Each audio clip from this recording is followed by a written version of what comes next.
Olá a todos, meu nome é Lisli Caroline Oliveira Sturte. Hoje eu vou apresentar o meu seminário em epidemiologia.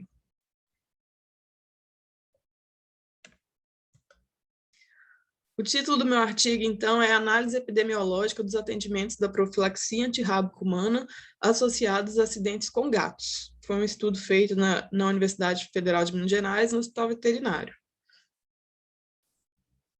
Então, eu vou falar do artigo e depois, no final, vou pontuar algumas coisas. A raiva, então, é uma antropozoonose transmitida aos homens, né, por meio da inoculação do vírus rábico presente na saliva dos animais infectados. É uma doença que afeta o sistema nervoso central e pode causar um quadro de encefalite grave. A raiva é um grande problema de saúde pública nas regiões do mundo em que o vírus é presente. É uma doença que apresenta um alto grau de letalidade e um alto custo na assistência preventiva às pessoas que buscam atendimento.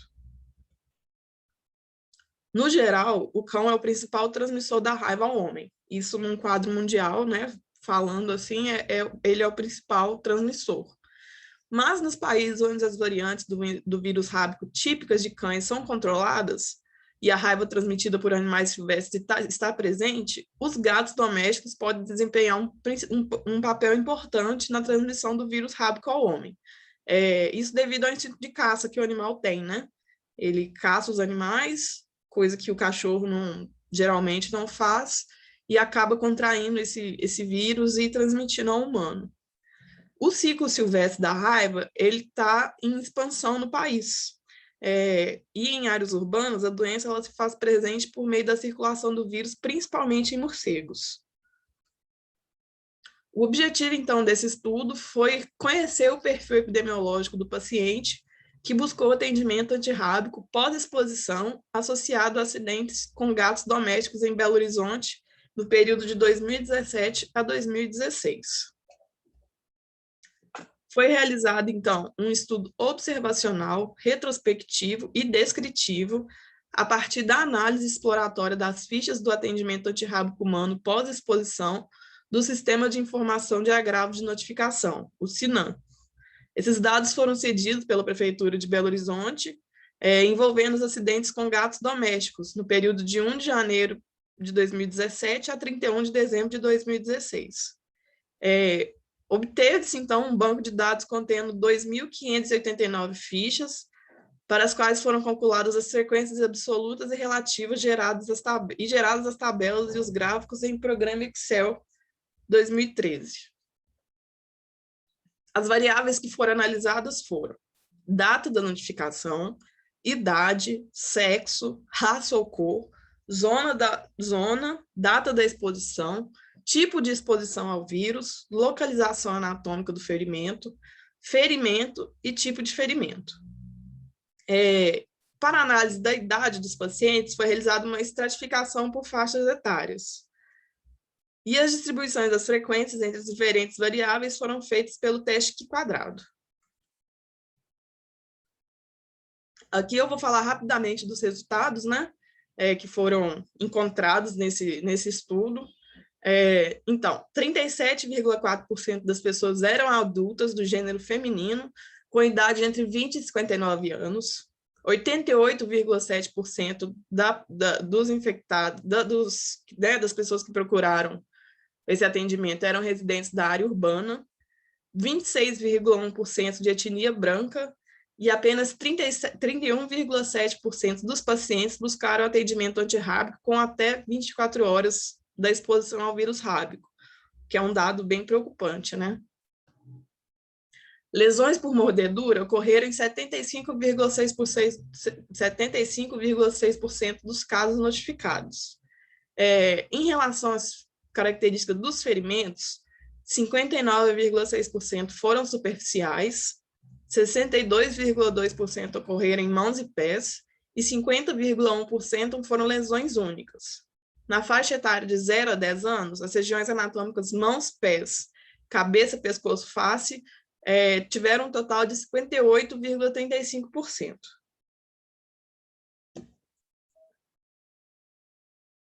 Concluindo, então, né, os resultados eles permitiram conhecer o perfil epidemiológico dos pacientes que buscam por atendimento antirrábico humano após acidente associado a gatos domésticos em Belo Horizonte. A predominância desses atendimentos foram em mulheres adultas, residentes de área urbana de etnia branca. Mordedura e arranhadura foram as formas de exposição ao vírus rábico mais frequentes. Alta frequência de lesões em regiões anatômicas que caracterizaram acidentes graves para exposição ao vírus rábico, sendo predominantes lesões em mãos e pés.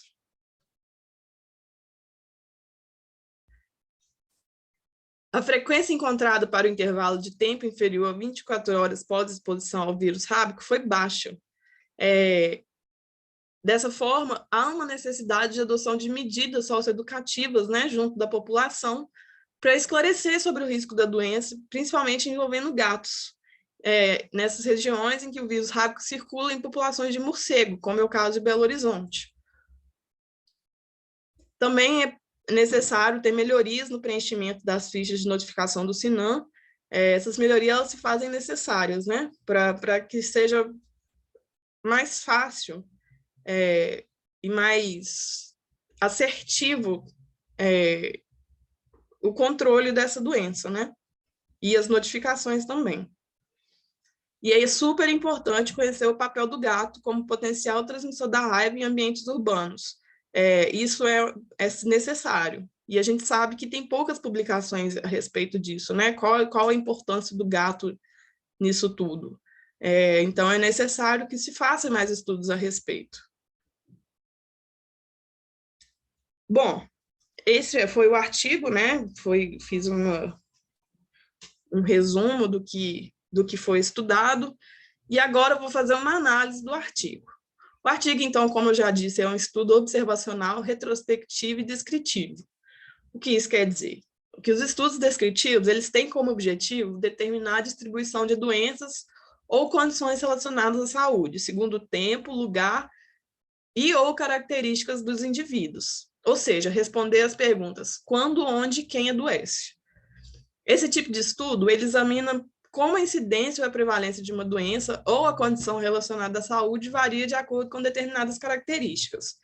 Como a gente pôde até ver no artigo mesmo, né? Sexo, idade, etnia, tudo isso pode ser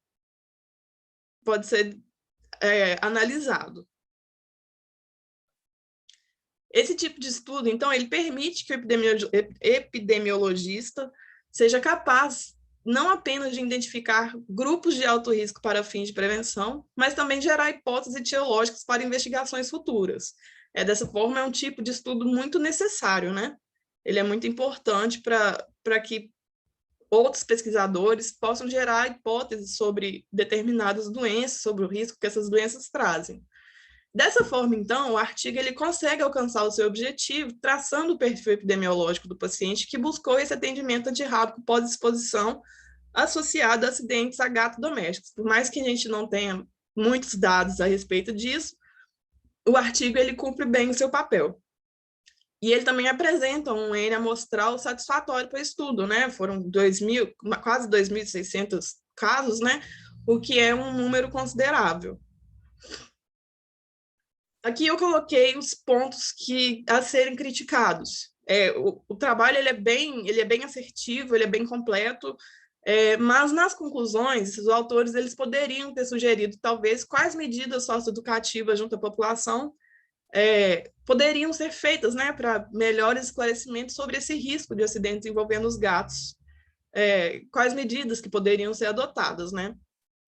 Além disso, eles também poderiam ter sugerido quais melhorias deveriam ser feitas nesse preenchimento das fichas de notificação do SINAM para melhorar as notificações, melhorar o controle dos casos, para que haja uma melhor análise e eficácia na gestão do serviço de vigilância da doença. No mais, eu acho que o artigo ele cumpriu bem o seu papel de traçar o perfil epidemiológico das pessoas que procuraram atendimento e só talvez pecou nessas conclusões mesmo. Mas tenho certeza que é um artigo que vai auxiliar em futuras pesquisas para analisar, para melhorar esses pontos que foram sugeridos nas conclusões. Bom, gente, é isso. Gostaria de agradecer. Muito obrigado.